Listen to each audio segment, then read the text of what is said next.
Κατανοώντας τη διαδικότητά σας. Εγχειρίδιο εργατών φωτός. Μάθημα δεύτερο. Ζωντανή επικοινωνία του κρύων μέσω του Λι Κάρολ, Σαν Διέγκο, Καλιφόρνια, 28 Ιουλίου 2007. Χαίρετε αγαπητοί μου, είμαι ο κρύων της μαγνητικής υπηρεσίας.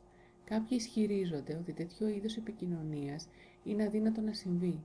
Ποια είναι η διαδικασία, λένε, που θα επιτρέπει σε έναν άνθρωπο να μιλήσει σαν να ήταν ο ενδιάμεσος? Η εξήγηση είναι απλή. Καθώς ο άνθρωπος είναι άγγελος επί γης, υπάρχει ένα άμεσο κανάλι με το πνεύμα που το αποκαλείται ανώτερο εαυτό. Το πνευματικό αυτό κομμάτι του ανθρώπου είναι σαν ιστός που κυματίζει στο αεράκι σε όλη τη ζωή σας. Μερικοί γνωρίζουν με ποιο τρόπο να συνδέονται με αυτό το ιερό κανάλι, οι περισσότεροι όχι. Αλλά όταν συμβαίνει, τότε λαμβάνει χώρο ο βαθύτερος διαλογισμός σας. Η πρόσκληση είναι να μάθετε πώς να αναπτύσσετε το κανάλι αυτό και να συντονίζεστε με την ενέργεια. Πολλοί αρχίζουν τώρα να συντονίζονται με την ενέργεια του ανώτερου εαυτού. Ανακαλύπτουν για πρώτη φορά στη ζωή τους πως υπάρχει κάτι περισσότερο από ό,τι πίστευαν για το Θεό.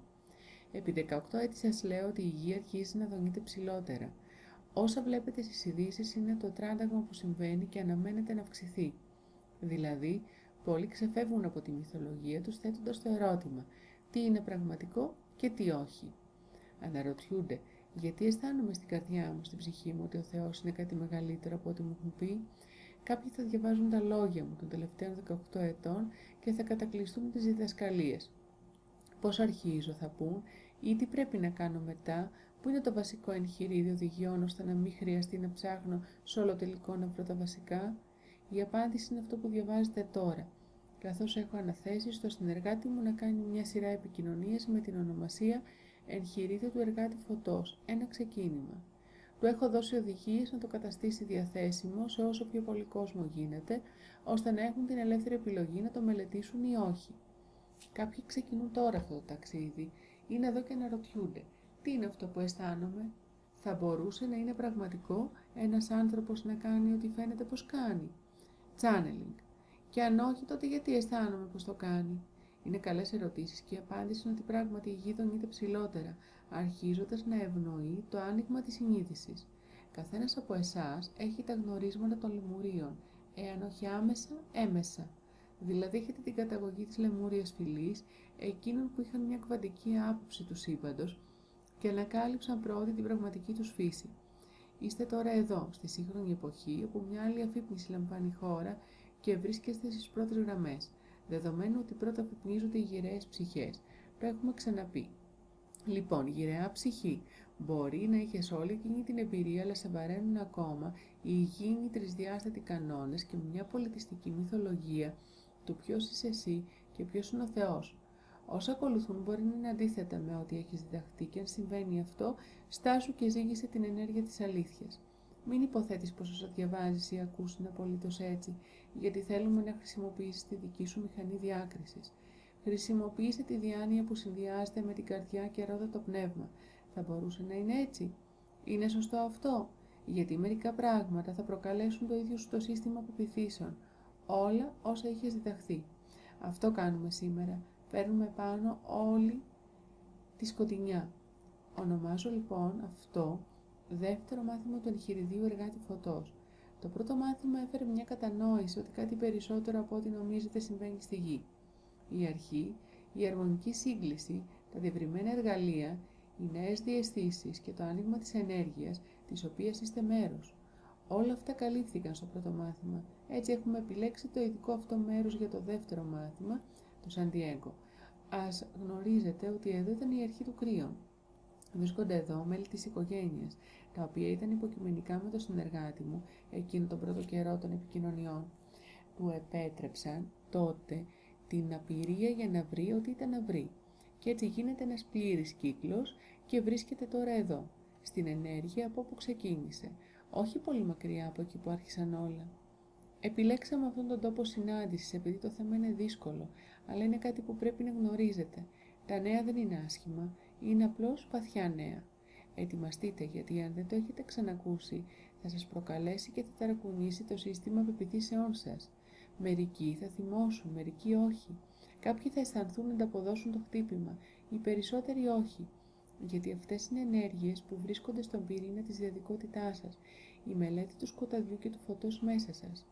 Καθαρίζοντας τη διαδικότητα, το πρώτο που πρέπει να ξέρεις πέρα από το γεγονός ότι υπάρχει θεότητα μέσα σου, είναι ότι σε αυτό το πλανήτη υπάρχει κάτι που λέγεται διαδικότητα.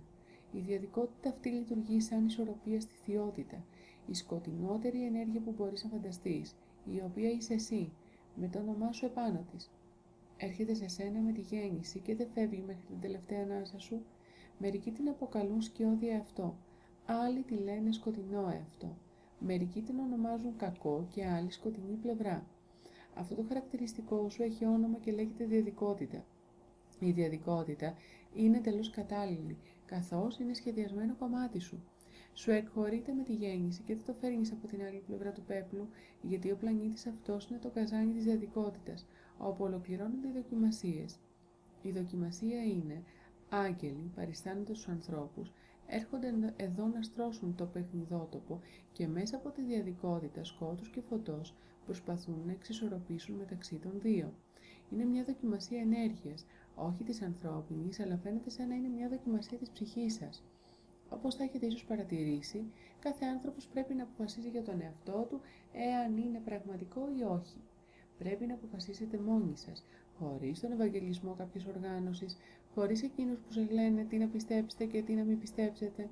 Λιγοστεύουν οι ημέρες που απλώς κρεμούσατε την πεποίθηση της ψυχής σας στο βαγόνι της ιστορίας και της μυθολογίας.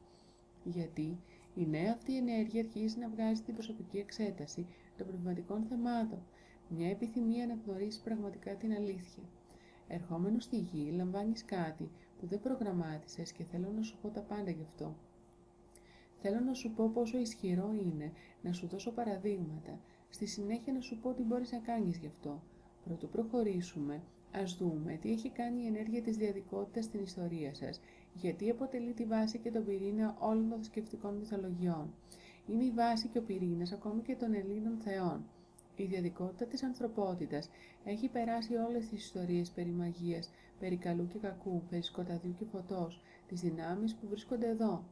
Ο άνθρωπος, ακόμα και στο σύγχρονο πολιτισμό μας, διδάσκεται ότι στον ουρανό πολύ παλιά υπήρξε μια διαμάχη. Παρεπιπτόντως, τίποτα τέτοιο δεν συνέβη. Δεν υπάρχει καμία πάλι στην άλλη πλευρά του πέπλου. Ο αγώνας και η σύγκρουση είναι έννοιες βασισμένες στη διαδικότητα. Σκεφτείτε το. Ο Θεός δεν μετέχει στην τρισδιάστατη εμπειρία σας. Όμως εξακολουθείτε να βασίζετε τόση πνευματική ιστορία, σαν να ίσχυε κάτι τέτοιο. Οι άγγελοι δεν τσακώνονται. Δεν υπάρχει κανένας αγώνας για ισχύ και τα παραδείγματα της συνείδησής σας δεν μεταβιβάζονται στα έργα του πνεύματος. Αλλά σε αυτή τη μυθολογία, ένας άγγελος, ονόματι Εωσφόρος, εξέπεσε από τον παράδεισο. Αυτό είναι δύσκολο, καθώς δεν υπάρχει κανένα τέτοιο μέρος που να λέγεται παράδεισος. Πάλι, έχετε δημιουργήσει τοποθεσίες σε ένα μέρος υπερδιάστατο και αυτό είναι αδύνατον. Υπάρχει μόνο η εστία, εκεί όπου είστε όταν δεν βρίσκεστε εδώ, και αυτή δεν είναι μια τοποθεσία. Είναι μια κατάσταση άχρονης υπερδιάστατης ενέργειας. Αλλά όπως πάει η μυθολογία, ο έκπτωτος άγγελος ήταν υπεύθυνος για την ανάπτυξη μιας δικής του τοποθεσίας, ενός κακού μέρους που ονομάστηκε κόλαση, όπου θα πάτε αν δεν συμπεριφέρεστε σωστά. Τώρα σταμάτα λίγο την ιστορία. Σου ακούγεται αυτό σαν το Θεό ή ακούγεται σαν τον άνθρωπο? Ρωτάω επειδή σε κάποιο σημείο πρέπει να διακρίνεις την αλήθεια και να ξεχωρίσεις όσα σου έχουν υποθεί από αυτά που η διαίσθησή σου κραυγάζει τώρα σε σένα. Συνέχισε να διαβάζεις, αναλογιζόμενος εάν η οικογένειά σου θα δημιουργούσε κάτι τέτοιο. Μια κόλαση που πηγαίνεις αυτόματα όταν πεθαίνεις, σύμφωνα με τη μυθολογία. Εκεί υποφέρεις για πάντα. Τελεία και παύλα.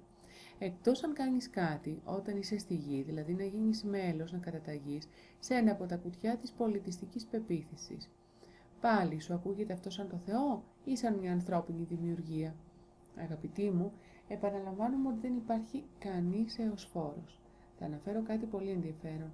Για όλα τα καλά που σας συμβαίνουν λέτε «Ο Θεός είναι καλός.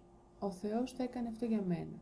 Είμαι τόσο ευτυχής που είμαι κοντά Του επειδή ο Θεός το έκανε». Όταν όμως συμβαίνει κάτι κακό, οι άνθρωποι λένε συνήθως «Αυτό είναι φοβερό. Αυτή είναι η πλευρά του κακού. Ο διάβολος με κατέλαβε. Δεν ξέρω τι συνέβη». Η τοποθέτηση αυτή σημαίνει φυσικά ότι οι άνθρωποι δεν είναι υπεύθυνοι για τίποτα, είτε καλό είτε κακό. Περιπλανώνται απλώς, ελπίζοντας ότι δεν θα τους τραβήξει λανθασμένη ενέργεια ενώ κοιτούν τη δουλειά τους. Και αν είναι τυχεροί, η διαμάχη μεταξύ του Θεού και του Σατανά δεν θα τους αγγίξει. Τελικά ο άνθρωπος θα κερδίσει και θα πάει στον παράδεισο όταν πεθάνει, εφόσον συμπεριφέρεται καθώς πρέπει. Δηλαδή, αν παραδώσει τη δύναμή του στη μυθολογία της ιστορίας, η οποία συναντάται σε πάνω από 700 διαφορετικές εκδοχές πνευματικών πεποιθήσεων, σε πολύμορφες δομές και με κανόνες πολλαπλών παραλλαγών. Ακούγεται αυτό σαν το Θεό? Όχι, δεν είναι. Είναι η ανθρώπινη μυθολογία, συχνά σερβιρισμένη με πολλή εντιμότητα από πνευματικούς ηγέτες, που είναι σίγουροι ότι μόνο το δικό τους είναι το σωστό μονοπάτι. Αυτά δεν τα λέμε για να κρίνουμε οποιονδήποτε. Είναι απλά η ιστορική αλήθεια. Σας έχουμε πει από την αρχή ότι τιμάμε όλες τις αναζητήσεις του Θεού. Αλλά ο νέος αναζητητής της ενέργειας πρέπει να αρχίσει να διακρίνει την αλήθεια από μόνος του. Εμείς απλώς βοηθάμε σε αυτό, δίνοντάς σας μια διαφορετική προοπτική. Γιατί έτσι θα αλλάξει το μέλλον και θα αρχίσει μια υψηλότερη δόνηση της γης. Σημειώστε εδώ ότι αυτό το μήνυμα δεν αποσκοπεί να σας τραβήξει σε κάποιο άλλο πνευματικό κουτί, διότι δεν υπάρχει καμιά οργάνωση γύρω από το έργο του Κρύον ή εν γέννη τη νέα εποχή. Δεν υπάρχει κανένα μέρος να ενταχθείς, καμία δομή να αποδεχτείς, κανένα προφήτη να λατρέψεις και κανένα βιβλίο κανόνων να υπακούσεις. Είναι ένα νέο ιδανικό πνευματικότητας, όπου εκατομμύρια άτομα θα αρχίσουν να εξετάζουν την αλήθεια που υπάρχει μέσα τους, όλους τους κανόνες, όλο το δόγμα, όλη την αγάπη που τους έφερε μέχρι εδώ. Θα τα ελέγξουν σε σχέση με ό,τι αισθάνονται και βλέπουν γύρω τους. Πολλοί θα αναρωτηθούν πως μια τέτοια μεγάλη παγκόσμια ομάδα ανθρώπων μπορεί να έχει τόσο συλλογική σκέψη χωρίς κάποια δομή ή ηγεσία ή ιδιότητα μέλου σε κάποια οργάνωση. Είναι ο νέος τρόπος των πραγμάτων, όπου ό,τι ανακαλύψετε εσωτερικά είναι αληθινό και πραγματικό. Στη θέση όσων σας έχουν πει εκείνοι που αντιχούν τη μυθολογία της ιστορίας, τα περισσότερα των οποίων αυτό αναιρούνται. Αυτό που φαίνεται να επικυρώνει τη μυθολογία για τις ενέργειες που φέρουν και άγουν τη γη, είναι πολύ πραγματικό. Είναι η δυσπιστία που έχετε, ότι κάτι τόσο σκοτεινό μπορεί όντως να εδρεύει μέσα σας. Όπως επίσης η δυσπιστία ότι κάτι τόσο μεγάλο σαν το Θεό θα μπορούσε να βρίσκεται μέσα σας. Διδάσκετε ότι είστε ένα τίποτα, γεννημένοι βρώμικοι, γι' αυτό παραδίδετε αλλού τη δύναμη του καλού και του κακού.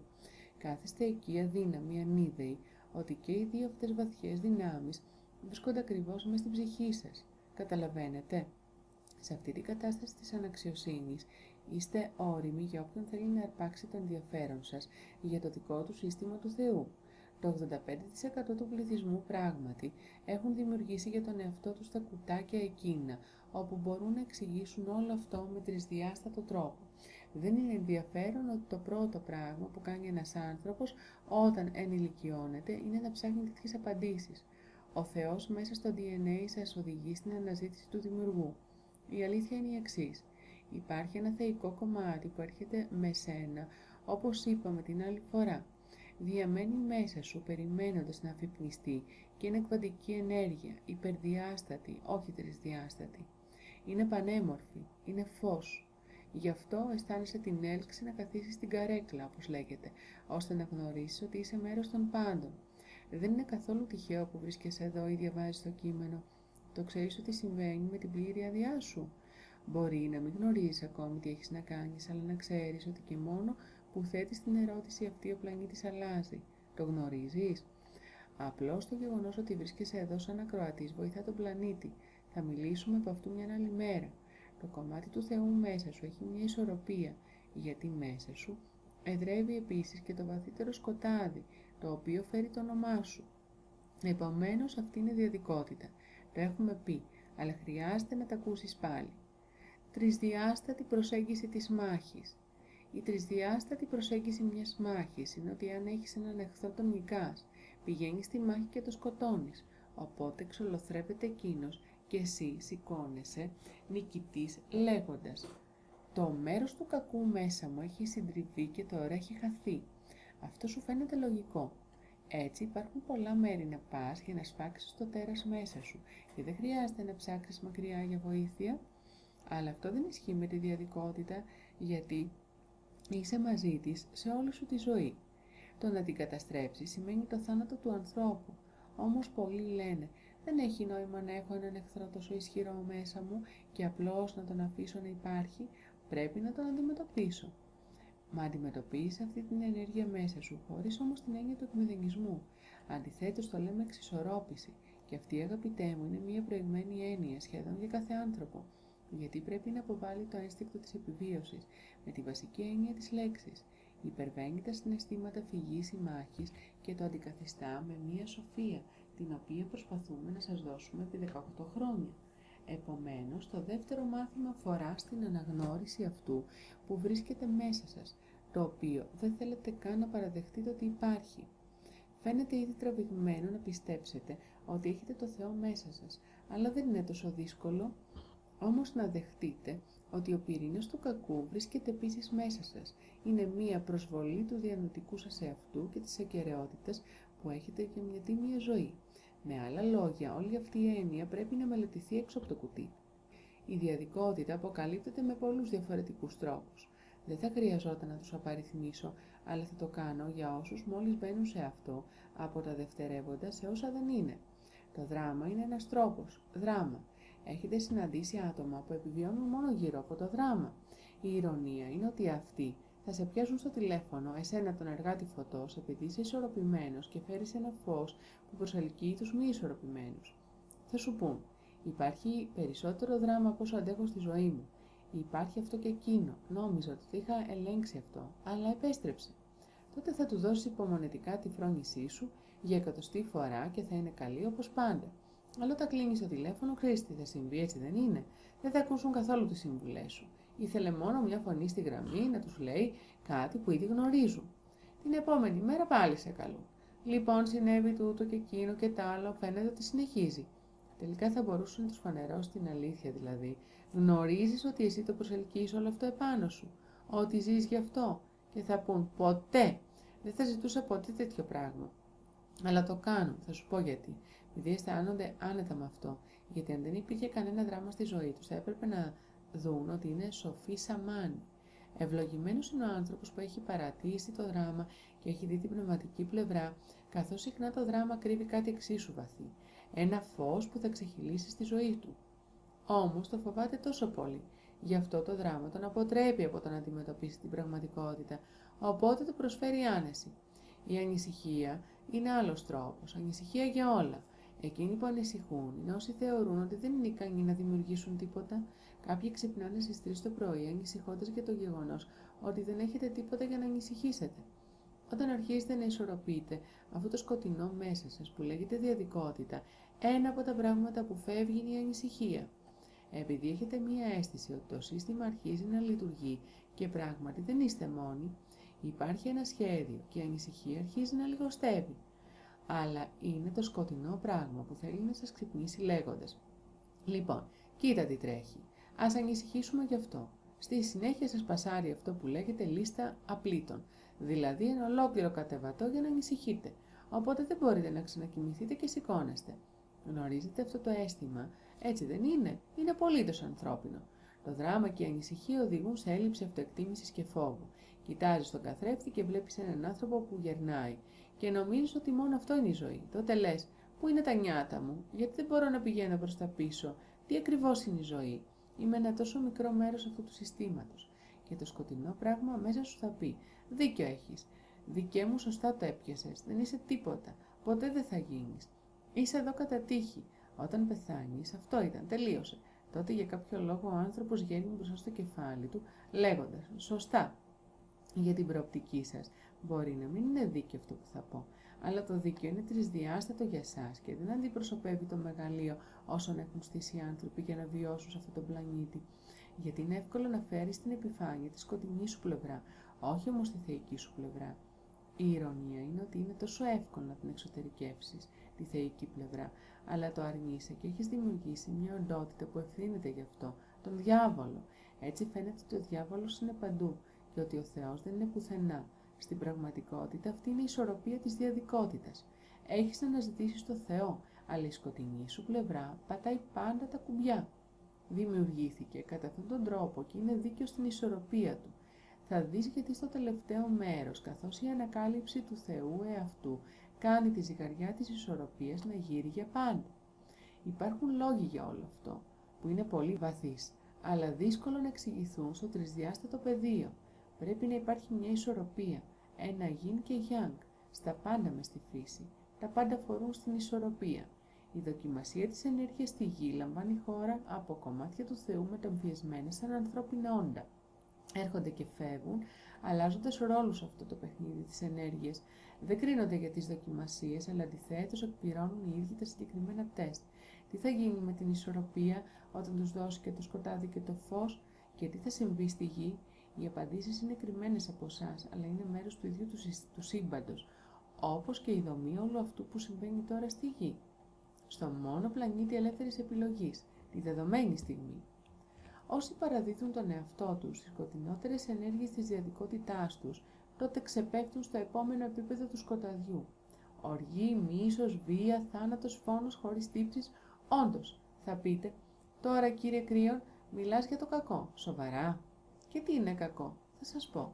Είναι η σκοτεινή πλευρά αυτού που βρίσκεται μέσα στον άνθρωπο, έτοιμη να αναπτυχθεί και να οριμάσει. Εάν θέλεις να πας εκεί, να είσαι ένα κακό άτομο, έχεις όλη τη δύναμη στη διάθεσή σου. Μπορείς να το κάνεις γιατί υπάρχει ελεύθερη επιλογή. Ο Θεός δεν θα σταθεί εμπόδιο στο δρόμο σου.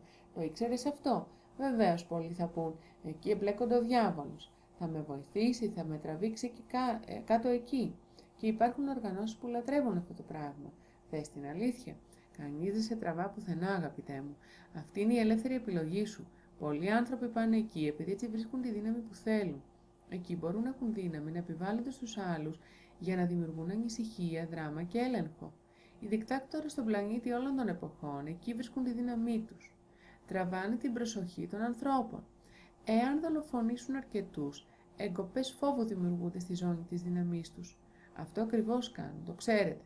Και σας λέω ότι αν και αυτό είναι κακό, αφορά τον άνθρωπο που ασκεί τη δύναμη του κακού. Ίσως να μην θέλετε να τα ακούσετε, αλλά πρέπει να σας το πω. Χρειάζεται για την πλήρη κατανόηση αυτού που ακολουθεί. Ο άνθρωπος είναι πανίσχυρος και προς τις δύο κατευθύνσεις. Έχει τις αγγελικές ή τις διαβολικές ενέργειες στον πυρήνα του. Αγαπητέ Κρύον, μα μόλις μου είπες ότι δεν υπάρχει κανένα πράγμα που λέγεται διάβολος. Δεν το πιστεύω. Έχω πάει σε διάφορα μέρη και έχω δει τη μαγεία. Έχω δει δαίμονες να εκδιώκονται από ανθρώπους. Έχω δει φυσικές μορφές να σέρνονται στο πάτωμα φεύγοντας. Άνθρωπε, πιστεύεις στα θαύματα? Αν ναι, τότε ποιος σου είπε ότι αυτά ήταν πάντα με το φως? Θυμάσαι που μίλησα για την ισορροπία? Η μαύρη μαγεία είναι απλώς θαύματα που δημιουργούνται από τη σκοτεινή δύναμη του ανθρώπου. Ένας άνθρωπος μπορεί να το κάνει αυτό. Μερικοί λένε, έχω δει φουντού, είναι τόσο πραγματικό, τόσο πραγματικό. Οι άνθρωποι δίνουν τον εαυτό τους, σκοτώνονται και αρρωσταίνουν μόνο με μία υπόδειξη. Αυτό είναι το κακό. Και πάλι θα έλεγα ότι καλωσορίζω τη δύναμη του ανθρώπου. Κοιτάξτε την ιστορία τους. Δείτε τους δικτάκτορες. Μίλησαν τόσο πιστικά που έπεισαν τόσους ανθρώπους, ότι ήταν σωστοί ώστε να δολοφονήσουν εκατομμύρια. Σας λέω ότι αυτή είναι η ικανότητα του ανθρώπου και είναι πανίσχυρη. Τώρα, γιατί σας τα λέω όλα αυτά? Μη φοβηθείτε. Τίποτα από αυτά. Γιατί σας μίλησα μόνο για την ουσία σας και έχετε τον έλεγχο του όλου πράγματος. Υπάρχει και η άλλη πλευρά. Αγαπητέ μου, εάν διαβάζεις το κείμενο, το ακούς για πρώτη φορά, θέλω να σου πω ότι θα καλυτερεύσει. Εκείνο το σκοτεινό μέρος σου αμέσως λέει, δεν το πιστεύω, μην διαβάζεις παραπέρα, μην ακούς άλλο. Ξέρεις γιατί? Επειδή τώρα θα σου ξεδιπλώσω την υπόλοιπη ιστορία. Το σκοτεινό σου μέρος ξέρει ότι αν δεις παραπέρα, τελείωσαν όλα. Επειδή θα δεις κάτι που δεν θέλει να δεις. Την ελεύθερη επιλογή να διακρίνεις την εξορροπητική δύναμη. Και τη δύναμη αλήθεια. Εάν μπορούσες να δεις την ταξιαρχία των αγγέλων στον χώρο σου τώρα, να παίρνει την ενέργεια του ενδιαφέροντος που έχεις αναπτύξει, θα μένεις κατάπληκτος, γιατί ετοιμάζονται να διεξάγουν τη μάχη σου, μαζί σου. Έρχεσαι στον πλανήτη με ένα κομμάτι του Θεού μέσα σου. Το σκοτάδι μέσα σου αποσκοπεί να κουρδίσει την αρχική ενέργεια που δημιουργεί το κάρμα. Είναι εκεί για κάποιο λόγο και το έχεις με τη γέννηση. Πόσοι από εσάς διδάξετε τα παιδιά σας να θυμώνουν όταν άλλο παιδί θέλει ένα παιχνίδι τους? Πόσοι γονείς δίδαξαν τα παιδιά τους να είναι ζηλόφωνα ή να οργίζονται? Φυσικά θα πείτε, ποτέ δεν δίδαξα στο παιδί μου τίποτα από αυτό, το ξέρω. Ήρθαν έτσι εφοδιασμένα, όπως ακριβώς και εσείς. Αρχίζετε να καταλαβαίνετε τι εννοώ. Τώρα φτάνουμε στις καλές ειδήσεις. Μπορείς να το εξισορροπήσεις αυτό ή όχι. Το μεγαλύτερο μέρος της ανθρωπότητας κάθεται απλώς και το επιτρέπει. Δηλαδή, η αντίληψη είναι ότι έχετε να ισορροπήσετε κάτι εξίσου ισχυρό από την αντίθετη πλευρά. Το βλέπετε στην κουλτούρα σας. Διδάσκεστε ότι πρέπει να πάτε σε ένα κτίριο και να εξομολογηθείτε όλα τα φοβερά πράγματα που είναι στο μυαλό σας. Αυτό σας δίνει μια αναστολή από το θυμό του Θεού, για λίγο. Μετά έρχεται πάλι το σκοτεινό πράγμα και πρέπει να επιστρέψετε σε εκείνο το κτίριο και να εξομολογηθείτε πάλι. Τι αντίληψη παράδοσης, δεν μοιάζει με συνεχές yin-yang μεταξύ βρωμιάς και πλησίματος. Πιστεύετε ότι ο Θεός θα δημιουργούσε ποτέ τέτοιο σύστημα? Ορίστε τι δημιούργησε ο Θεός. Μέσα σου είναι ένα θείο σύστημα για εξισορρόπηση αυτής της ιδιωτικότητας με τέτοιο τρόπο που δεν θα έχει βάση στήριξης. Πες με αγνή πρόθεση. Αγαπημένε μου Θεέ, με έχει κουράσει αυτό. Δείξε μου τι χρειάζεται να γνωρίζω, που θα με βοηθήσει να το βάλω σε προοπτική. Αυτή είναι η αρχή, γιατί σε επικεντρώνει με έναν τρόπο που οθεί την πόρτα στην άλλη πλευρά του πέπλου, ζητώντας να ανακαλύψεις τη θεότητα μέσα. Θα φέρει την αρχή της ισορροπίας και όπως είπαμε στο πρώτο μάθημα, θα έρθει μέσα σε ένα πλήρες και συνολικό σύστημα. Θα βάλει τη σκοτεινή πλευρά σου σε τέτοιο μέρος που δεν θα μπορείς καν να τη βρεις. Η ιδιαδικότητα του σκοταδιού και του φωτός δημιουργήθηκε για το σύστημα αυτού του πλανήτη. Αλλά οι δύο αυτές ενέργειες είναι πολύ διαφορετικές. Το σκοτάδι μέσα σας δεν έχει καμιά ιδέα τι κάνετε πνευματικά. Σκεφτείτε το. Όσοι λαμβάνετε πνευματικές αποφάσεις και ακολουθείτε το χάρτη της διαίσθησης και της διάκρισης που εξωτερικεύει το κομμάτι του Θεού μέσα σας, δημιουργείται μια ενέργεια που είναι αόρατη στην άλλη πλευρά της διαδικότητάς σας. Εκείνο το σκοτεινό πράγμα δεν έχει ιδέα τι κάνετε ή τι έχετε κάνει. Απλώς είναι ορκισμένο που δεν μπορεί να σας επηρεάσει πλέον. Μάλλον, περπατήσετε στο φως και αρχίσετε αυτό το ταξίδι. Το πράγμα που σας δημιουργούσε τέτοιο πρόβλημα σε όλη σας τη ζωή, ξαποστέλλεται σαν επουσιώδες. Είναι όπως ένα παιδί πίσω στο αυτοκίνητο που χτυπιέται στο κάθισμα, σας ενοχλεί και ρωτάει «Φτάσαμε επιτέλους». Μόνο αυτό μπορεί να κάνει, να χτυπιέται στο πίσω κάθισμα, αλλά είναι πάντα εκεί και κάποιες φορές φωνάζει δυνατότερα από άλλες. Μερικοί, ακόμη και εργάτες φωτός, ενοχλούνται. Λένε «Γιατί να υπάρχει ένα τέτοιο κυκλικό χαρακτηριστικό, νόμιζα ότι η πνευματική εργασία μου θα το κρατούσε εντελώς ήσυχο». Όχι, δεν είναι έτσι, δεδομένου ότι είναι πάντα έτοιμο να αντεπιτεθεί. Υπάρχουν κύκλοι αδυναμίας και αυτό ακόμα αποτελεί μια ισορροπία. Τώρα χρειάζεται να πω αυτό. Αγαπητέ μου εργάτη φωτός, μην αυτοτιμωρείσαι συναισθηματικά επειδή περνάς από τέτοιους κύκλους. Μερικές φορές είναι δυσκολότερο και άλλες φορές λιγότερο δύσκολο. Υπάρχουν τα πάνω και τα κάτω και είναι εντελώς φυσιολογικό. Είναι φυσιολογικό, αγαπητέ μου άνθρωπε, επειδή συνεχώς δουλεύει στον γρίφο μεταξύ αυτής της φωτεινής και σκοτεινής ενέργειας. Είναι μια συνεχής μάχη που δεν θα τελειώσει ποτέ, μέχρι την τελευταία σου ανάσα. Όσοι όμως από εσάς έχουν περπατήσει στο φως έχουν το πλεονέκτημα, αν και μπορεί να ακούγεται απλοϊκό, θα σας υπενθυμίσω την πολυετή διδασκαλία μου για το φως. Ένα κατασκότεινο στάδιο με 10.000 άτομα θα επηρεαστεί από κάποιον που ανοίγει ένα φως, γιατί όταν ανάβεις ένα φως, όσο σκοτεινά κι αν είναι το σκοτάδι, όπως ορίζεται πάβει να υπάρχει. Τέτοια είναι η δύναμη αυτού. Διακρίνεις τη δικαιοσύνη εδώ. Αν και η προκλητική πλευρά της ανθρωπότητας παρουσιάζεται αυτού, ενώ η πλευρά του Θεού όχι, όταν βρίσκεις το φως, οθεί τη διαδικότητα σε μια κατάσταση λύθης, όπου το σκοτάδι είναι παγιδευμένο. Επομένως η δύναμη είναι στην πλευρά του φωτός. Το φως είναι ενεργό, ενώ το σκοτάδι όχι. Το σκοτάδι δεν μπορεί να έρθει και να αλλάξει ένα φωτεινό δωμάτιο, αλλά το φως αλλάζει ριζικά ένα σκοτεινό δωμάτιο. Είναι μήπως η στιγμή να δοκιμάσεις κάτι? Με αγνή πρόθεση πες, αγαπημένε Θεέ, πες μου τι χρειάζεται να γνωρίζω. Έτσι ξεκινάει η διαδικασία. Μη λες στο Θεό τι να κάνεις στη ζωή σου. Αντιθέτως πες, είμαι έτοιμος να γνωρίσω. Είναι μια δήλωση σοφίας και τότε αρχίζεις να ανακαλύπτεις ποιος είσαι. Μην εκπλαγείς εάν η αγάπη αρχίσει να ρέει στην καρδιά σου. Μην εκπλαγείς εάν οι άγγελοι σου κρατούν το χέρι και δεν μπορείς να εξηγήσεις το συναίσθημα. Μην εκπλαγείς αν έχεις μια ανεξήγητη ειρήνη και φόβο ίσως. Αυτό είναι βασικό. Ρίξε μια ματιά εκεί όπου αρχίζει ο φόβος. Αρχίζει στην κοιλιά, είναι μια χαμηλότερη ενεργειακή ιδιότητα της ανθρωπότητας. Ο φόβος αρχίζει στην κοιλιά, δεν έχει καμία σχέση με τη φώτιση ή το τρίτο μάτι σου, αρχίζει εκεί όπου μπορείς να τον ελέγξεις, αλλά εάν δεν το κάνεις θα κινηθεί γρήγορα μέσα στο μυαλό σου. Την επόμενη φορά που θα έχεις μια αντίδραση φόβου, έχεις το θάρρος, τη φρόνηση να πεις «Σταμάτα, ξέρω τι κάνεις, μην κινηθείς». Μην επιτρέψεις εκείνο το σκοτάδι και το φόβο να περάσει το διάφραγμα στο κάτω μέρος της καρδιάς σου. Επέτρεψε στη σοφία σου, στην αγάπη σου και τη γνώση του ποιος είναι ο Θεός μέσα σου να κυριαρχήσουν. Τότε θα δεις το φόβο να φεύγει μακριά, θα διαλυθεί. Μερικές φορές θα προσπαθήσει να σε πιάσει στο μέσο της νύχτας, αλλά ακόμη και τότε μπορείς να το ελέγξεις πλήρως. Σκέψου την αγάπη του Θεού δίπλα σου, σε μία προστατευτική φωτεινή κατάσταση. Πες, φύγε μακριά, πήγαινε στο πίσω κάθισμα, ξέρω ποιος είσαι το σκοτεινό μέρος μου, αλλά δεν κρατάς πλέον εσύ το τιμόνι. Ακούγεται πολύ απλό, ανόητο ίσως. Θα μπορούσε η απάντηση στην τόσο μεγάλη πρόκληση της ζωής να είναι τόσο εύκολη? Ρώτα γύρω, δεν είναι εύκολο, αλλά είναι ένα βαθύ βήμα πίστης που αρχίζει να σε χωρίζει εσωτερικά από ένα μέρος του εαυτού σου που νόμιζες ότι προερχόταν από κάπου αλλού. Κάποιοι αισθάνονται μια ανησυχία αποχωρισμού. Αναφέρεται στο βιβλίο 1 του Κρύων. Το ονομάσαμε εμφύτευμα. Είναι η εμφύτευση της άδειας να αλλάξει η διαδικότητα. Αυτός είναι ο εργάτης φωτός. Θα αναφέρω τι είπα στο συνεργάτη μου, τον Λί, όταν πρωτάρχισε όλο αυτό.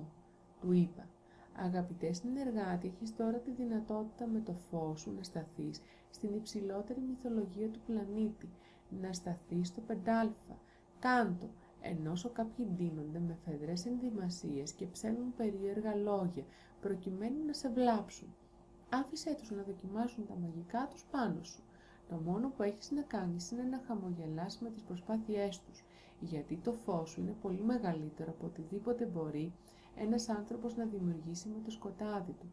Πολύ μεγαλύτερο ακόμη και από το σκοτάδι που ολόκληρη ομάδα ανθρώπων μπορεί να δημιουργήσει. Γιατί βρίσκεσαι στην πηγή. Ρωτήστε τον, το έκανε. Ήταν μια φορά που μια ομάδα εξαπέλυσε τα μαγικά της εναντίον του κατά τη διάρκεια του πρώτου ταξιδιού στα Ηνωμένα Έθνη και το αποτέλεσμα ήταν τίποτα. Το σκοτάδι που εξαπολύεται ενάντια στο φως δεν έχει καμία επίδραση. Αυτή είναι η αλήθεια.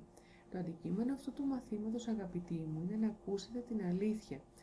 Ότι είστε ισχυρότεροι από οποιονδήποτε σκοτεινό πράγμα στον πλανήτη.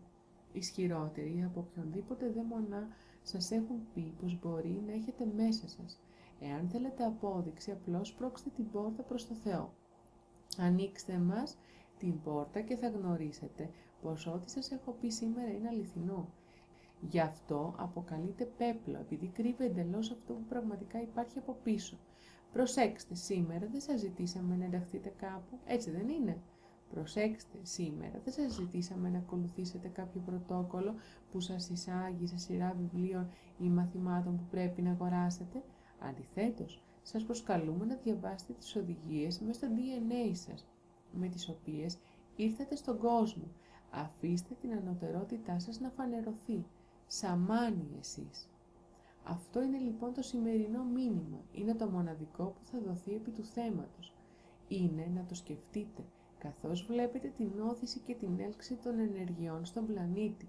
Ευλογημένοι είναι όσοι έχουν αισθανθεί την ενέργεια της ημέρας και αυτού του μαθήματος, γιατί τους αγαπά πολύ μια οντότητα που επιθυμεί διακαώς να είναι μαζί τους. Εγώ. Δεν αναρωτιέστε λοιπόν ποιος ήρθε εδώ να δει ποιον? Και έτσι είναι. Κρύο.